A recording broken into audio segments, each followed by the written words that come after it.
ከ15 ዓመት በፊት በዓልን ማከብረው በቲያትር ቤት ነበር እና አሁን ቤቴ ገብቼ ሁሉ ነገር በዓልን አክብሬ ሙለው ቤቴ ነው። ቶሎ ማጥናት ስለማልችል ቶሎ ብዬ ለማጥናት ቶሎ አነባዋለሁ። ማዘጋጃ ቤት አቶ ለማ ገብረሕይወት ያስተኑን ነበር። ውዝዋዜም ስራ ነበር፣ ዘመናዊም ባህል። መጠጥቼ 2 ዓመት ቆይቼ ነው ከውስጥ ያለው የተበላሸው ሳምባይ ደም ያስተፋል። እስካሁንም ሰው የሚያስታውሰኝ በቴዲሽ ነበር። እኔ ሁልጊዜ አእምሮ ላይ ማንም ማይረሳው የቴዲሽ ነበር። ፋንቱ ማንዶዬ ይባላለው። የዚህ ሳምንት የመሰንበቻ ፕሮግራም እንግዳ ነው።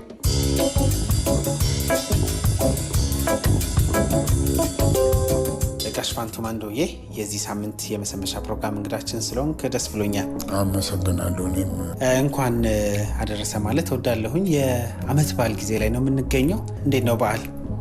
በጣም ቆንጆ ነው፣ እግዚአብሔር ይመስገን። በሰላም ያሳልፈናል። ሁሉ ነገር ጥሩ ነበር። በዓል ሲመጣ ልጅነት፣ ወጣትነት፣ አሁን ደግሞ አባት ነህ አያትም ጭምር ነህና በቀደመው ጊዜ እንደነበረው ነው ጋሼ? አይደለም። አሁን በዓልን እኮ ቤቴ ነው ማከብረው። 15 ዓመት ሆነ። ከ15 ዓመት በፊት በዓልን ማከብረው በቲያትር ቤት ነበር እና አሁን ቤቴ ገብቼ ሁሉ ነገር በዓልን አክብሬ ሙለው ቤቴ ነው። ስለዚህ በጣም የተለየ ነው ማለት ነው። እንግዲህ አሁን የምንገኘው ሀገር ፍቅር ቲያትር ቤት ነው። እኔ ብዙ ጊዜ ስመጣ ሀገር ፍቅር ቲያትር ቤት ለስራም በተለያየ አጋጣሚዎች ስመጣ አላጣህም። ሀገር ፍቅር ቲያትር ቤት አሁን ከጀርባችን ሙዚቃም አለ፣ ልምምድ አለ፣ ቲያትር ቤት እንቅስቃሴዎች አሉ፣ ቲያትሮች ይሰራሉ። ጡረታም ወጥተህ ስራ ላይ በነበርክበት ጊዜ እዚህ ነው ያለኸው። እዚህ ስትመጣ ያለ ስሜት እንደምን ያለ ነው ጋሼ? እንግዲህ ያው የኪነ ጥበብ ሰው ሆነ አንተ ቲያትር ቤት ውስጥ ኖረህ ለረጅም ጊዜ እዛ ስለምትኖር እኔ አሁን እንደወጣሁኝ ማዘጋጃ ቤት ነበረ ብዙ ጊዜ ጡረታም ቦታ ጠዋት ተነስቼ ያው ሄጄ እዛ ሲጫወት ምን ስል ውላለሁኝ እና እዛ አካባቢ መዋል ለእኔ ደስ ይለኛል። ነገር ግን አሁን ቲያትር ቤቱ ማዘጋጃ ቤት እድሳት ከጀመረ በኋላ ሀገር ፍቅር ነው የምመጣውና ሀገር ፍቅር እዚህ ጓደኞች ያሉ ጡረታ የወጡ እነ ኪሮስ ሌሎችም እና አበበ ተምትም ምናምን ቁጭ ብለን እዚህ ስንጫወት እንውላለን፣ ጊዜያችንን እናሳልፋለን። ያው የሙያ ሰው ስለሆን ከአንተ ጋር የሚግባባ ያው ሙያተኛ ነውና ከእነሱ ጋር ሲጫወት ውላለሁ ለማለት ነው።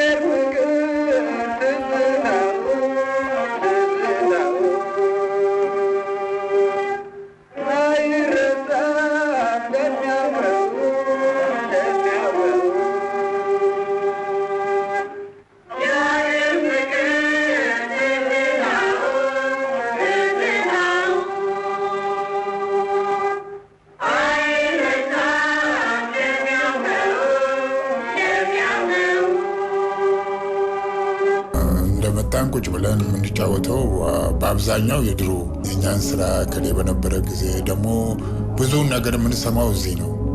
ለቅሶ ቢኖር፣ ደስታ ቢኖር፣ ሰርግ ቢኖር የሚጠሩንም እዚሁ አካባቢ የምንነጋገረው የምንገናኘውም እዚሁ ነው። አንድ ሰው የታመመ ቢኖርም እከሌ እንደዚህ ሆናል፣ እከሌ እንዲሆናል፣ የሞተን ቢኖርም የምንቀብረው እዚሁ ሰምተን እዚሁ እንገናኝና አንድ ላይ ተያይዘን ሄደን ነው እና ምናከነው ማህበራዊ ኑሮም እዚህ ያለን ራሳችን እንሰበሰብና ከሌ እንዲሆነዋል ከተባለ የማያስፈልገው ነገር እንዳቅማችን የምናዋጣም ካለ አዋተን ተረዳተን እዚሁ ቁጭ ብለን ሻይ ጠጥተን ተጫዋውተን በሰላም ዋሉ ተባብለን እንለያያለን። የሚገርም አንዴ ጋሽ ኪሮስን ሳወራው በቃ እዚህ መምጣት ይናፍቀኛል አለ። በቃ ቤት መዋል አልፈልግም፣ እዚሁ የስሄድ የሚሰማኝ ደስታ አለ። እንደዛ አለ አንተም? ትክክል ነው። ምን መሰለህ እዚህ መጥተህ ተጫውተህ ተዝናንተህ ድሮውንም ቀልዱንም ምኑንም አብረን ተነጋግረን ተጨዋውተን የድሮ የሰራናቸውን ስራዎችን አንዳንዶችን ያስታወስን ይሄ እንደዚህ ነበር፣ ይሄ እንደዚህ ነበር። እንዲህ ቲያትር ቤት ድሮ ከቲያትር ቤት ወደ ቲያትር ቤት ይህን ቲያትር እናያለን። መጀመሪያ የምናየው እንደውም የኪነ ጥበብ ሰው ነው ቲያትሩን ተመልካች ጋር ከመታየቱ በፊት እንደዛ ስለምናይ ያን ባህል መቼ ነው የሚመጣው፣ እንዴት እናድርግ፣ አሁንስ እንደኛ ያን ጊዜ እንደሚታየው አሁንም እንደዚህ እንዲደረግ ማድረግ አለብን ያን እናወራለን፣ እንጫወታለን። ስለዚህ ደስ ይላል።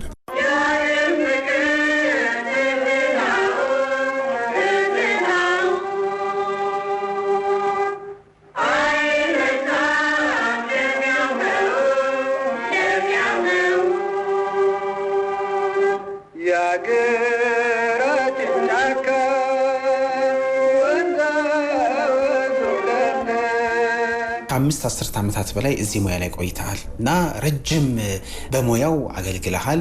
አሁንም እንግዲህ ስክሪፕት ቢመጣ ሌሎች ስራዎችን ቢመጣ የመስራት አቅም እንዳለ ሁላ እየነገርከኝ ነበረ። ጡረታ ብትወጣም እዚህ ሙያ ውስጥ አለ በተለያየ መንገድ ማለት ነው። ጋሽ ፋንቱ እዚህ ሙያ ውስጥ ባትገባ ምን ልትሆን ትችል ነበረ? ድሮም ጀምሬ የምለው ያው እርግጠኛ ነኝ። መጀመሪያም እኔ ሙዚቀኛ እየሰራሁም ሄጄ ጦር ሰራዊት እኮ ወታደርነት ተፈትኛለሁ። ጦር ሰራዊት ምድር ጦር ሚሊተሪ ፖሊስ ሄጄ አልፌም ጓደኞቼ ናቸው እዛ ቀድመው የገቡን ስለነበረ አባረሩኝ እንጂ እኔ ወታደር መሆን ነው የምፈልገው ድሮ እና ወታደር ደስ ይለኛል። ትልቁ ዲሲፕሊን ያለው ወታደር ቤት ውስጥ ጠንካራ ያደርጋል። ምንም ነገር ለችግርም አትበገርም፣ ምንም አትሆንም። ከማንም ጋር መኖር ትችላለህ። ወታደር ከሆነ ከማንም ተስማምተ መኖር ትችላለህ። የወታደር ቤት ትምህርት ዲሲፕሊን ነው። ትልቅ ዲሲፕሊን ስላለው ያንን ሰልጥኖ የወጣ ሰው ከማንም ጋር ተስማምቶ መኖር ይችላል። በጣም ደስ ይላል። ጨዋታችን ይቀጥላል። እስቲ ደግሞ ግቢውን አየሩን እየቃኘን ደግሞ እንቆይ። ለሰለሞን ሰጠ። ሰለሞን ተቀበለና አምጥቶ ለመሪጀታ ሰጠ። እኔ ደግሞ ለሱዳናዊ ጎረቤት ተቀበለና ለግብጣዩ። ምንድን ነው ብዙ በልቶ ነበር እንዴ? አልተስማማ ይሆን? ኧረ 1-3 ጊዜ ነው የጎረሰው። 3 ብዙ ነው። 2 ተኩል እኮ መርዝ በቂ ነው። መርዝ ረጅም ዓመታትን ቆይተሃል። በጣም በርካታ የመድረክ ስራዎችን፣ የቴሌቪዥን ድራማዎችን፣ ፊልሞችንም ሰርተሃል። ስክሪፕት መጀመሪያ ወደ አንተ ሲመጣ ምንድን ነው የምታደርገው? የመጀመሪያ ስራ ምንድን ነው ጋሽ ፋንቱ? እንግዲህ ስክሪፕት ወደ እኔ ሲመጣ በመጀመሪያ የተሰጠኝ ካራክተር በመጀመሪያ አዘጋጁ ሁላችንንም ጠርቶ እያንዳንዳችን ምድብ ይሰጠናል። ከዛ የተሰጠንን ካራክተር አንብባችሁ ነው የሚባለው። አንብበን እንሄዳለን። ስለ ካራክተሩ እስቲ ንገሩኝ ይላል። ያንን ስለ ካራክተሩ እኔ የገባኝን ያህል እነግረዋለሁ። ከዛ በኋላ ዳይሬክተሩ ደግሞ የራሱን የገባውን ያህል የሚያዘጋጀው እሱ ደግሞ እንደዚህ እንዲህ ብሎ ሀሳቡን ይሰጣል። ከዛ ወደ ንባብ እንገባለን። ከንባብ ወደ ቲያትሩ መስራት እንጀምራለን። ምንድን ነው የሚፈትን ስክሪፕት ስታነብ? ብዙ ጊዜ የሚፈትነኝ ማንበብ ጎበዝ አይደለሁም። ስለዚህ ቶሎ ብዬ ንባቡን ነው ደጋግሜ ማንበብ። ያንን ድራማ ቶሎ ማንበብ አለብኝ ከሌሎች ጓደኞች ወደኋላ እንዳልቀር። ስለዚህ ስንፍና ስላለ ቶሎ ማጥናት ስለማልችል ቶሎ ብዬ ለማጥናት ቶሎ አነባዋለሁ።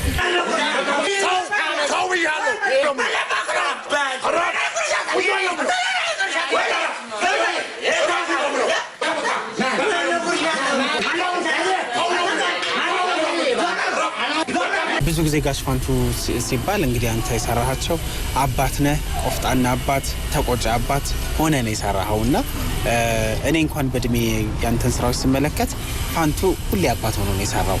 ለምን ይሄ ሆነ? እንግዲህ ያው የቴሌሽ ነበር የሚል ቲያትር ስሰራ አባት ሆኜ ነው ሙዚቃዊ ድራማ መዛፍ ነው የሚወደደው። ስለዚህ በዛ የተነሳ ሁለተኛ ደግሞ ድምፄ ወፍራምም ስለሆነ ሽማግሌ ለመሆን ምንም ችግር ስለሌለው ብዙውን ጊዜ አባትነት የሚያሰሩ በዛ ነው። እነ ታርቲውፍ፣ ሊስትሮ፣ ኦፔራ፣ መቅድም፣ መልእክተ ወዛደር፣ አቡጊዳ ቀይሶ እነሱ ላይ ደራጋኑ ነው። ያው በወጣት ገጸ ባህሪም ተላብሼ ሰርቻለሁ። ብዙ ጊዜ የአባት ስራዎችን ብሰራ እዛም ላይ ወጣት ሆኜ ሰርቻለሁ። በአብዛኛው የመጀመሪያ ስራ የነበረው እሳት ሲነድ እዛ ጫማ ሰፊ ሆኜ አባት ሆኜ ነው የሰራሁትና ካራክተሩ ቆንጆ ነው። በዛ ላይ ብዙዎቹን እንዳልከው የሽማግሌ ገጸ ባህሪ ነው የምሰራውና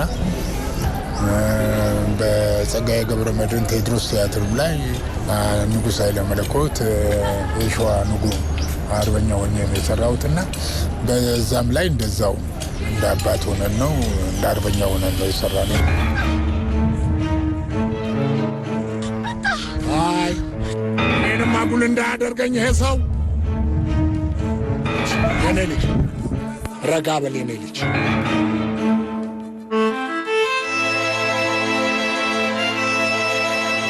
ልጄ ገላግለኝ ብላ ነው ሳላውቅ በመካከላችሁ የገባሁት። ይቅር በለኝ። በርካታ ስራዎችን ሰርተሃል። በቲያትርም፣ በተከታታይ ድራማም፣ በፊልሞችም። ጋሽፋንቱ ፊልሞች ላይ ስናነሳ እኔ ሚስቴን ቀሙኝ ከዛ አንድ ሲትኮምን በቅርብ እያየሁኝ ነበርና እስቲ ስለ ፊልሞች ስራዎች ንገረኝ። ሚስቴን ቀሙኝ የሚል ነው ከነ ማንዴላ ጋር የሰራሁት ወጣቶች ጋር ነው አብሬ የሰራሁትና ከዛ አንድ ሁለት የሚሆኑ ድራማዎች ፊልም ሰርቻለሁ። የፊልም ስራ አድካሚ ነው፣ እንደ መድረክ ስራ አይደለም። ብዙ ድካም አለው።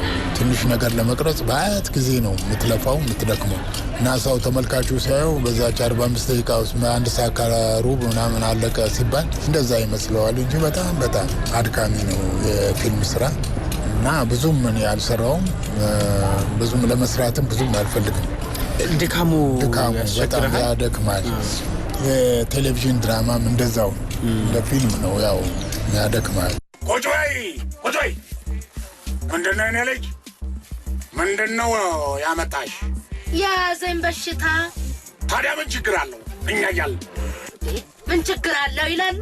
ችግር ባይኖረው ኖሮ እሱም እኔ ጋር አይመጣም፣ እኔም እርሶ ጋር አንመጣም ነው። አይዞሽ ልጄ አትጨነቂ፣ እኔ መርጄ ታያለሁ። ፋንቱማንዶዬ ሲባል ያው ብዙዎቻችን የት ሄደሽ ነበር አለ። ከዛ ሙዚቃዊ ድራማዎች የተካተቱበት ስራዎች እሱ ነገር እንዴት ነው ወደ ያንተ መገለጫ ሊሆን የቻለው? እሱ ብቻ ሳይሆን ሌሎችም ስራዎችም ሰርተሃል ከፀሐይ ጋር፣ ከዛ ሌሎችም ስራዎችም እንዲሁ ሰርታችኋልና ስለሱ ነገር እስቲ ትንሽ እናውራ።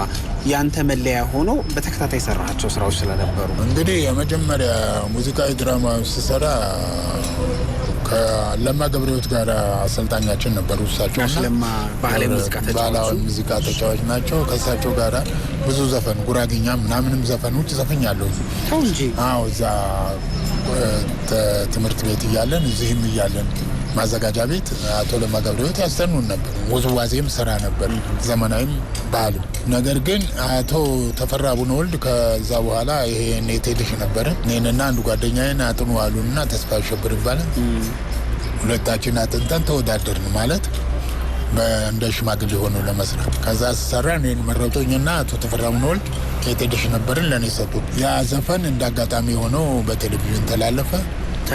ትልቅ ተቀባይነት አገኘና እስካሁንም ድረስ እንግዲህ 53 ዓመት 54 ዓመቱ ነው። ከእኔ ጋር አብሮ አረጀ ማለት ይችላለን። የት ሄደሽ ነበር? እውነቱን አውጪ። በእውነት አባባ በእውነት ምነው ዘገየሽ?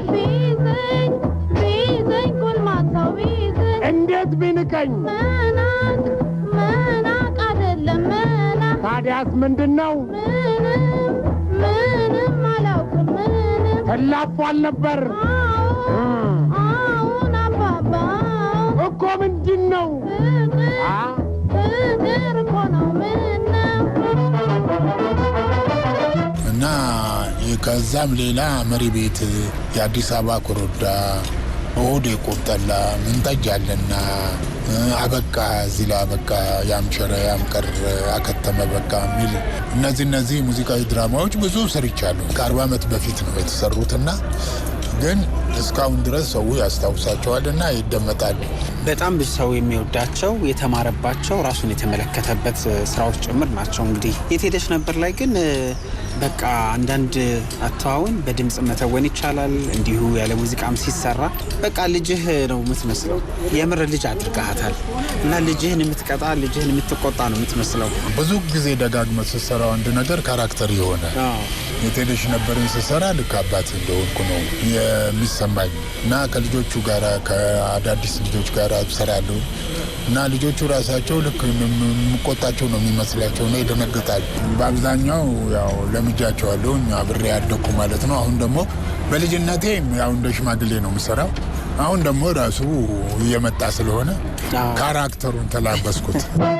ምን አባሽ የታባሽ ምን አባሽ ሆነሽ እንዲሁ በሜዳው ፍቅር ያዘሽ ሳያውቀው ሳይሰማው ቤተ ዘመድሽ የመንገድ ጋላቢ ምነው ማግባትሽ? መልሽልኝ። ምንም አላውቅም ምንም። አፍሽን ይዝጋው። ለምን አባባ አይባልም እኮ ምንድነው ፍቅር እኮ ነው ምነው ፋንቱ ማንዶዬ ብዙ ያንተ የጥበብ ስራዎች እንዳለ ሆነው አንድ ብዙዎች ከኔ መማር አለባቸው ብለህ የምትጠቅሳቸው ነገሮች በወጣትነት በስራ ሂደት ውስጥ እንግዲህ ከዚህ ከአልኮል መጠጥ ጋር በተገናኘ የነበረህ አጋጣሚን መነሻ አድርገህ በዙሪያ ያሉ ሰዎች ወጣቶችም ጭምር እንዲማሩበት ታደርጋለህ። ብዙ እንኳን አልናገርም። ፋንቱ ማንዶዬ ይባላል። የታወቅኩ ጠጪና ስጃራ ጫሽ ነበርኩ። አሁን ግን ከሁለቱም ተገላግዬ ለ32 ዓመት በመጠጥ 31 ዓመት በሲጋራ ለ32 ዓመት አቁሜያለሁ። እንደምን ይሄ ጋራ ሌሎች ቢማሩበት የሚለው ውሳኔ እንደምን መጣ? እኔ ለመጠጥ ለመተውን ማስቤም ምን ልዬም አላውቅም። በወር አንድ ቀን የቀበሌ አብዮት ጥበቃን ጠብቅ ነበርና ማንም ሰው ራሽን ለማግኘት ምግብ ለማግኘት ስኳር ለማግኘት ጨው ለማግኘት ምንም ነገር ለማግኘት ጥበቃ ትወጣለ። ከቤት አንድ ሰው ይወጣል እና እኔ በወር በገባ በ5 እወጣለሁ። ስለዚህ በዚህ ቀን እኔ በወጣሁበት ቀን የካቲት ጥር ምናምን ጥር ታህሳስ 75 ወጥቼ እንደዚሁ ጥበቃ ላይ እንደነበርን ገንዘብ ጠፋ ተባለ ከቀበሌ። አጋጣሚ ነው ያስፈቅጃቸው ሄጄ ነበርና እንዴት እኔ ገንዘብ ቢጠፋ እኔ ያስፈቅጄ ሄጃለሁ ምናምን ብሎ የዕለቱ ተረኛ የነበሩ ሁሉ መጠየቅ አለባቸው ተብለን ወደ እስር ቤት ሄዱ። ገንዘቡ 7,000 ነው የጠፋው ተብሎ 7,000 ብር በጊዜው ደግሞ በጣም ትልቅ ነው። ቀላል ብር 7 ሚሊዮን እንደማለት ነው። በቃ እንደውም እንደ ጉድ ነው። ፖሊሶቹ 7,000 ብር የሰረቁ መጡ ሲባል ሁሉ ወጥቶ ነው ያየን። አደገኛ ዘራፊዎች ናቸው ተብለን ከዛ ሁለተኛ ፖሊስ ጣቢያ ታሰርን። ከዛ ወደ ማዕከላዊ ነው እንጂ እነዚህ ሁለተኛ ምን ይሰራሉ ተባለና ማዕከላዊ ወሰዱን። ከዛ ቀጠሮ ወሰደብንና ለ15 ቀን ተቀጠርን። ከዛ ፍሬው ኃይሉ እዚሁ ሀገር ፍቅር ባልደረባ የነበረው እኔንም ሰሩኝ ይላቸዋል ኮሎኔሉ። ምንድን ነው ሲሉት እኛ እንጠጣለን እንጂ እንሰርቃለሁ። ማንን ታሰረ? ፋንቱ ማንዶዬ ብሎ ሲላቸው ፋንቱ ማንዶዬ እንዴ አዎ ይሄ ቴዲሽ ነበር ምናምን የሚዘፍነው እንዴ ምን ሆኑ እንደዚህ ተሰረቀ ተብሎ እሱ ነው ይለቀቅ ብለው ስልክ ደውለው በፍሬው አማካኝነት ይለቀቃለሁ። ፍሬውን ጠየቁት። በእናትህ ሂድና ጠይቅልኝ ምን አድርጊያቸው ነው ሌባ ያሉ እኔ በጣም እኔ በህይወቴ የሰረኩ ከጎርጊስ ነው ከሌላ ሰርቄ አላውቅም። ሂድና ጠይቅልኝ አልኩት። ሄዶ ጠየቀልኝ። ከየት ያመጣል? በየቀኑ ይጠጣል። መጠጣን ነው ሌባ ያሰኘኝ አልኩና ከዛ በኋላ መጠጥ ተውኩ። ስጃራ ቆምኩት። ከአንድ ሁለት ሰዎች ተናግረዋል።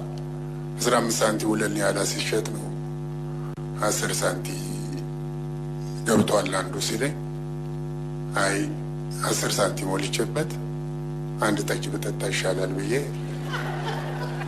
በቀጥታ ወደ ጠጅ ቤት ነው የሄድኩት። ከዛ ጊዜ ጀምሮ ሲጃራን አቆምኩ። የሚጠጣ ሰው ምንም ዋጋ የለውም። ሲጃራ የሚያጨስ ጫት የሚቅም መጠጥ የሚጠጣ ሰው ሁሉ ህይወቱን በየቀኑ እየገደለ መሆኑን ጊዜውን በየጊዜው ነፍሱን እያጠፋ መሆኑን ውስጣችን ቀስ በቀስ ነው። እኔ መጠጥ ከተውኩ ከ2 ዓመት በኋላ ነው ደም የተፋሁት። መጠጥቼ 2 ዓመት ቆይቼ ነው ከውስጥ ያለው የተበላሸው ሳምባዬ ደም ያስተፋኝ። ከዛ 1 ዓመት ታክሜ ነው ህይወቴን ያተረፍኩት። ስለዚህ እኔ አየተቀጣል ብለው እሁድ የቁጠላ ስለጋ ምድርና ሰማዩ ሲዞርብኝ ነጋ። እሁድ የቁጠላ ስለጋ ምድርና ሰማዩ ሲዞርብኝ ነጋ። ጋሽ ፋንቱ ሲባል ሰው ኢትዮጵያዊ ሞርጋን ፍሪማን ይለዋል። ሞርጋን ፍሪማንን ስራዎቹን የማየት እድል አለ? ትመሳሰላላችሁ በጣም። ሞርጋን ፍሪማንን ፊልሙንም አይቻለሁኝ። በመጠኑም ቢሆን ታሪኩንም ትንሽ ሰው ነግሮኛል።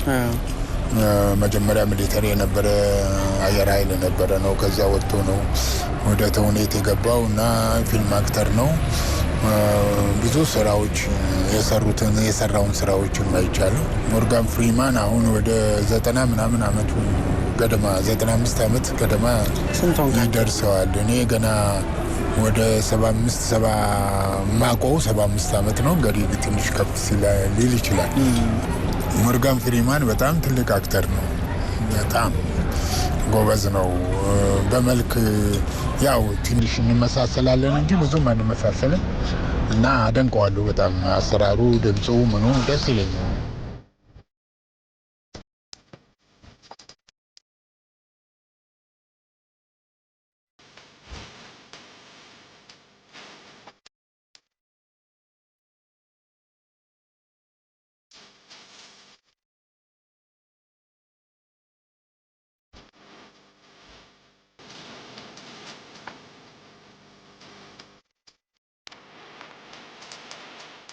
ጋሽ ፋንቱ አሁን ጡረታ ወጥተሃል። ምን በማድረግ ያልፋል ቀንህ እንግዲህ ከመምጣት ውጪ? እኔ እንግዲህ አሁን ጡረታ ከወጣሁኝ 15 ዓመት እየጨረስኩ ነው። እግዚአብሔር ይመስገን። ጡረታ ከወጣሁ በኋላ ቲያትርም ሰርቻለሁ። ሰዓት እላፊ ሰርቻለሁ። ብሔራዊ ቲያትር ቃቄ ወርዶትን ለ4 ዓመት ያህል ሰርቻለሁ። ከዛ በኋላ ደግሞ ቤት ለምን ትቀመጣለህ ብሎኝ ፈንድቃ መላኩ ፈንድቃ ለተወሰነ አሁን ድረስ በ15 ቀን አንድ ቀን እየሄድኩኝ የት ነበርሽም የት ሄደሽ ነበር? ሌሎች ሙዚቃዎች እጫወታለሁ። ከዛ ውጭ ደግሞ ቶቶት የምግብ አዳራሽ እዛ ደግሞ ከዛ በኋላ አሁን በቅርብ 3 ዓመት ይሆናል እሰራለሁ። ጋሽ ፋንቱ ልጆች፣ ቤተሰብ ንገረኝ እስቲ። አያትም ሆናል እንደሰማሁ? እንግዲህ 3 ሴት ልጆች ልጄ ወልዳልኛለች። አያቶኛለሁ። 4 ልጆች አሉኝ። እግዚአብሔር ይመስገን። እንግዲህ 2 እዚህ ናቸው፣ 2 ውጭ ናቸው። እግዚአብሔር ፈቃዱ ከሆነ እግዚአብሔር እንግዲህ ሰበስበን ይሆናል፣ አይታወቅም። ትክክል። አያት የሆኑት ልጆች ምን ይላሉ ስላንተ?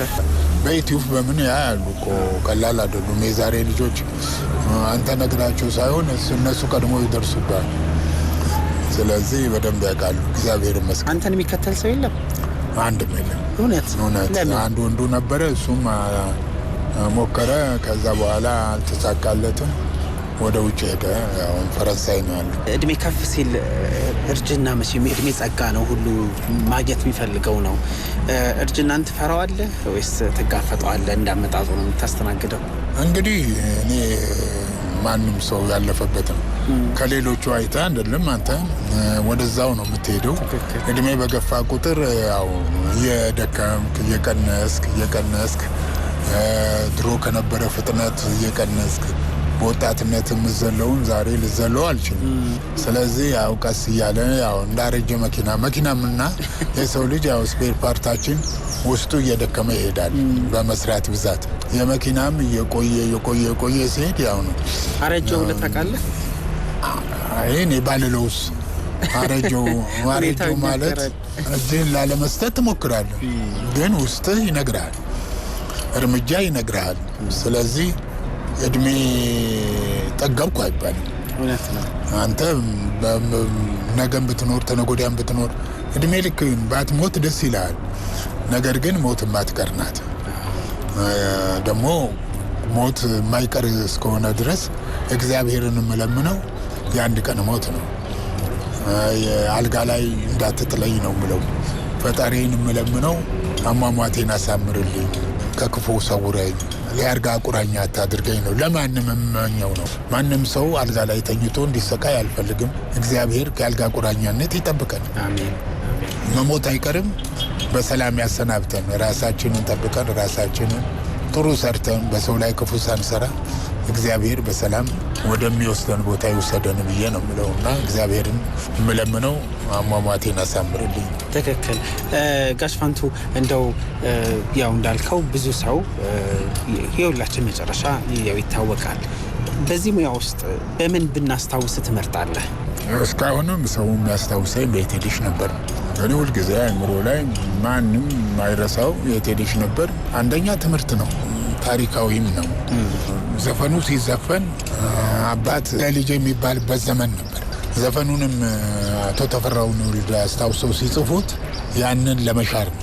ስለዚህ ልጅ የፈለገችውን በፈቃዷ መርጣ እንድታገባ የወደደችውን እንድታገባ እንጂ በአባት አስገድዶ ይሄን ነው የምታገቢው ተብሎ በጉልበት እንዲሆን እንዳይሆን ነው ይሄን የተሰራውና አሁን ያ ምኞታችን ተሳክቷል። የተፈራውን ወልድ ምኞት ተሳክቶለታል፣ የደራሲው ምኞቱ። ስለዚህ እኔም ምኞት ይሄ ነው። ሰው በፈቃዱ እንጂ በአስገዳጅነት የሚያደርገው ነገር ሁሉ ጥቅም የለውም። ስለዚህ በፈቃዳቸው ልጆቻችን የሚድሩበት ዘመን ላይ ስለደረስ ትምህርቱ እንደቀጠለ ይሄዳል። እኔ አታስታውሱኝም ብለ ያስታውሱኛል። ያው ሁሉም ሰው የሚያስታውሰኝ በየት ሄደሽ ነበር እና እዚህ ያስታውሱኛል ብዬ አስባለሁ። የቅርብ ጓደኞች ሁሌ ሳታገኛቸው የምታልፋቸው እነማን ናቸው? ሁልጊዜ መተን እዚህ የምንገናኘው ያው ኪሮስ ምናምን አሉ።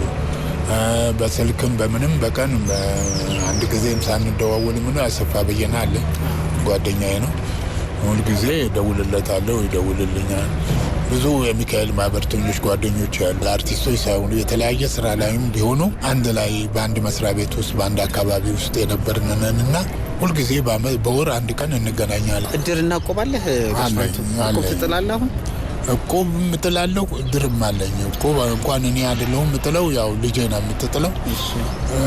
ያው የጋራችን ነው። እንግዲህ በዚህ በሙያ ውስጥ በርካቶችን ተክታቸዋል። በሙዚቃም፣ በውዝዋዜም፣ በትወናም። እኔም ብለህ እዚህ ዘመን ላይ አይታቸው በጣም ለዚህ አያያዛቸው ጥሩ ነው ያልካቸው የምታደንቃቸው ተዋናዮች እነማን ናቸው? ከወጣቶቹ ብዙም አላቃቸውም። አንዳንድ ልጆችን በመድረክም በፊልምም ብዙ የሚሰሩ ልጆች አሉ።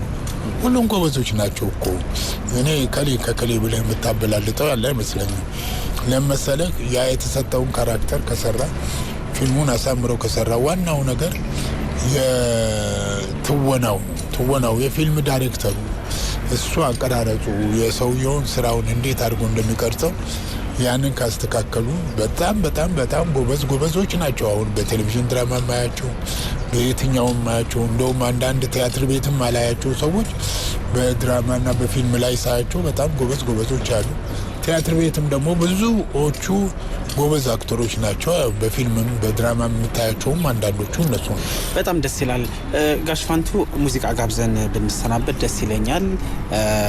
ያው ያንተን ስራዎች መሀል ላይ ስናጫውት ነበረ የት ሄደሽ ነበረንም፣ ግን እስቲ አንድ ሙዚቃ ጋብዘን ብንልህ ማንን ትጋብዘናለህ? ሙዚቃ እንግዲህ እኔ የጥላሁን ገሰሰን ነው የምወደው። የጥላሁን ዘፈን አንዳ